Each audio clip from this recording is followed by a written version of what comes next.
25-ամյա Հաննան տանն էր, վայելում էր ազատ ժամանակը և հանգստանում։ Աղջիկը երաժշտություն էր լսում և որոշեց պարային տեսանյութ նկարահանել TikTok-ի համար։ Նա դա արել էր արդեն անհամար անգամներ և չէր էլ կասկածում, որ այդ երեկո իրեն սպասվում է տհաճ անակնկալ։ Աղջիկը նկարահանում էր տեսահոլովակ, երբ հանկարծ շատ թեթև բացվեցին պատշգամբի դռները։ Սկզբում Հաննան ուշադրություն չդարձրեց, սակայն հետո բնակարան մտավ մի տղամարդ։ Նա դա արեց առավելագույնս սարսափելի ձևով։ Լուռ կանգնեց մի անկյունում և ուղղակի նայում էր նրան, առանց աչքերը թարթելու։ Որոշ հետևորդներ անմիջապես ենթադրեցին, թե դա պարզապես բեմականացում է, ուշադրություն գրավելու համար, սակայն նրանք սխալվում էին։ Հաննան ավելի ուշ նոր տեսանյութ հրապարակեց, որտեղ մանրամասն պատմեց տեղի ունեցածի մասին։ Պարզվեց, որ սա պատահական ներխուժում չէր։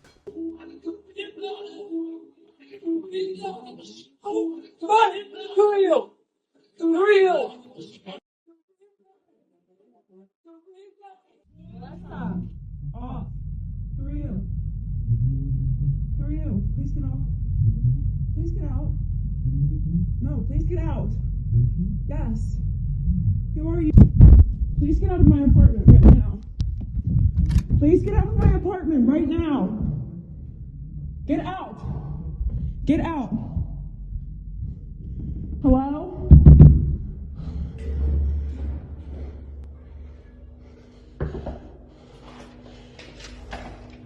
Սարսափեցնող անծանոթը նրան հետևում էր արդեն մի քանի ամիս։ Ոստիկանությունը արագ պարզեց հանցագործի ինքնությունը և պարզվեց, որ նա 36-ամյա Անխել Գոմեսն էր,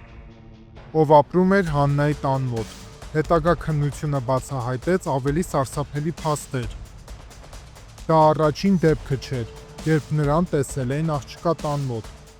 Հաննան հիշեց, որ ավելի վաղ նույնպես նկատել էր նրան բնակարանային համալիրի մոտ, որտեղ ապրում էր, բայց այն ժամանակ տղամարդը երբեք ոչինչ չէր արել, ինչը ստիպեր նրան զգալ վտանգ։ Այժմ նա Հաննայի պատշգամբում էր։ Երբ ոստիկանները ժամանեցին, նրանք հայտնաբերեցին Անխելին բնակարանում։ Նա ոչ մի տեղ չէր գնացել և նույնիսկ չէր էլ փորձել փախչել։ Թվում էր, թե նա այստեղը համարում էր իր սեփականությունը։ Նրան անմիջապես ձերբակալեցին և հետագայում Անխելը մեղադրվեց բնակարան ներխուժելու և հետապնդման մեջ։ Դատարանը սահմանեց $20,000 գրավ, և նա ազատ արձակվեց։ Շատերի համար դա չափազանց մեղմ պատիժ էր, հաշվի առնելով հնարավոր վտանգը։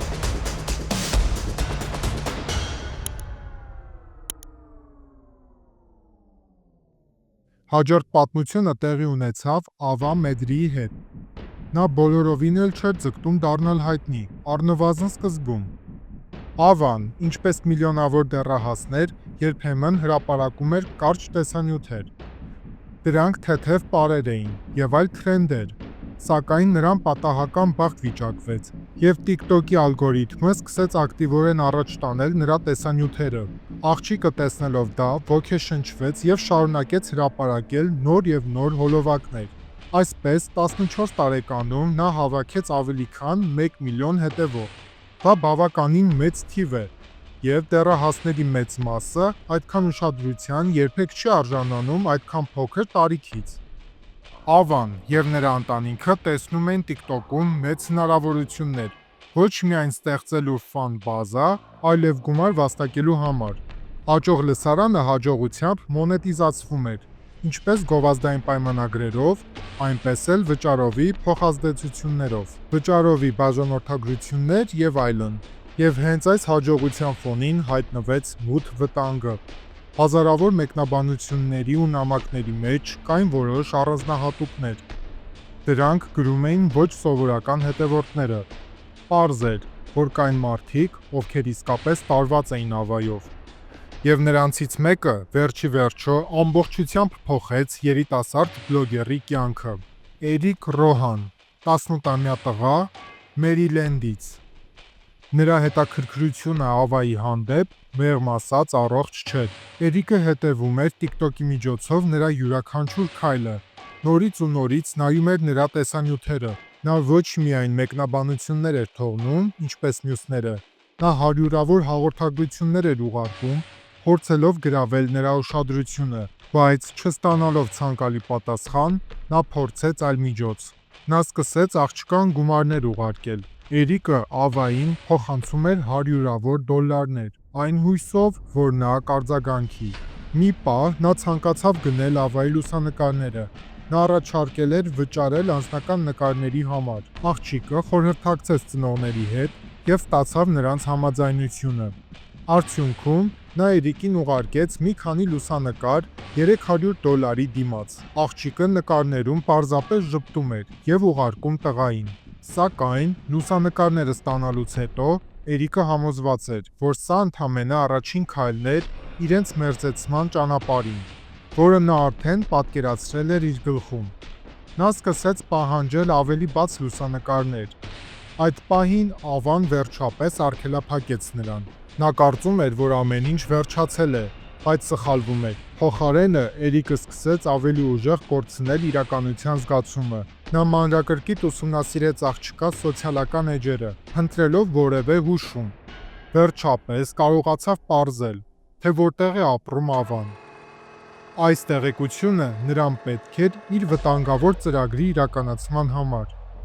Եվ ահա, 2021 թվականի հուլիսի 10-ին նա անցավ գործի։ Առավոտյան ժամը 4:30-ին, երբ Ավան ու ընտանիքը քնած էին, Էրիկը հայտնվեց նրանց տան մոտ, ձեռքին ատրճանակ։ Նա կրակեց տան դռանը։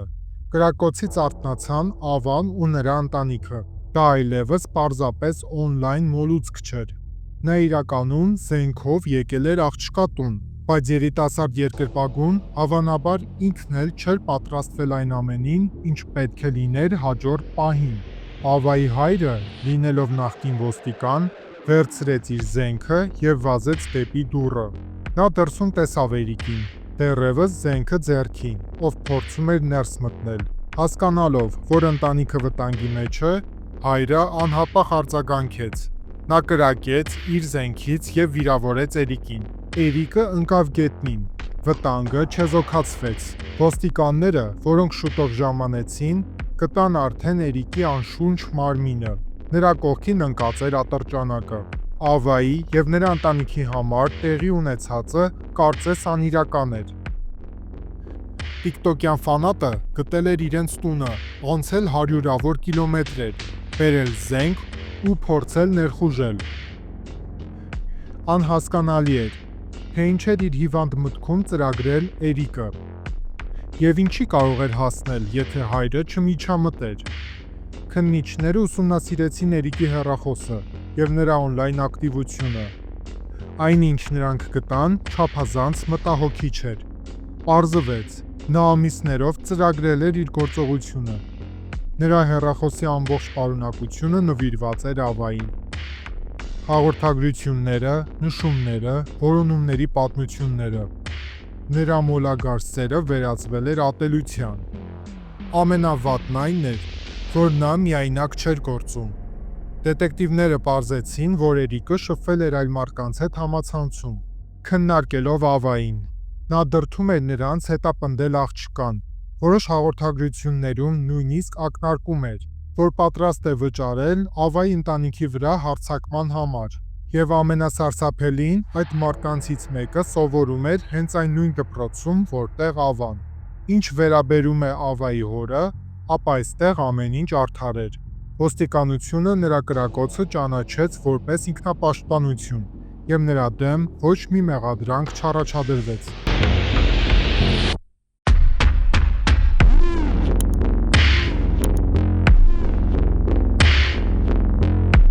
Իսկ 2019 թվականի վերջերին TikTok-ում սկսեց տարածվել նոր թրենդ։ Կանոնները շատ պարզ էին։ 3 հոգի կանգնում էին կողք կողքի, դեմքով դեպի տեսախցիկը։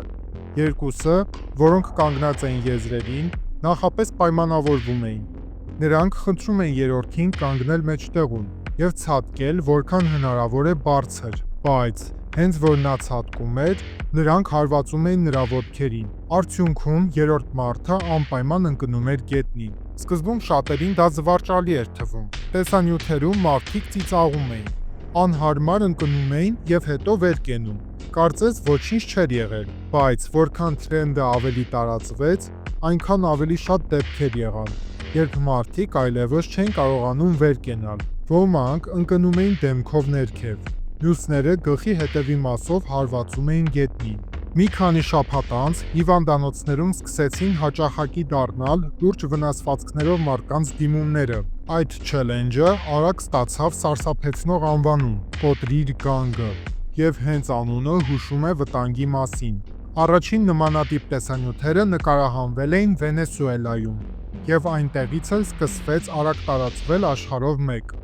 2020 թվականի սկզբին 12-ամյա Փարքեր Սմիթը Ալաբամայից դարձավ այդ խաղի զոհերից մեկը, երբ երկու համադասարանցիները առաջարկեցին փորձել այդ խաղը եւ նկարել տեսանյութ, նա պատճառ չտեսավ հրաժարվելու, բայց հենց նրա ոտքերը բարձրացան գետնից, այդպես կոչված ընկերները հարվածեցին։ Նա փորձեց ձեռքով պաշտպանվել, բայց ուժը չափազանց մեծ էր։ Նա ամբողջ մարմնով ընկավ իր տաստակի վրա։ Ձեռքը անմիջապես անբնական ձևով ծռվեց։ Ցավը անտանելի էր։ Ուսուցիչը վազեց օգնելու։ Հասկանալի էր, որ տեղի է ունեցել լուրջ վնասվածք։ Բժիշկները հետագայում հայտարարեցին, որ նրա ձեռքը վերականգնելու համար վիրահատություն է անհրաժեշտ։ Այս դեպքերը մեզ հիշեցնում են, որ միշտ պետք է զգոն լինել սոցիալական մեդիայում։ Պաշտպանեք ձեր անձնական տվյալները եւ մի վստահեք օտար մարդկանց։ Ձեր անվտանգությունն առաջնային է։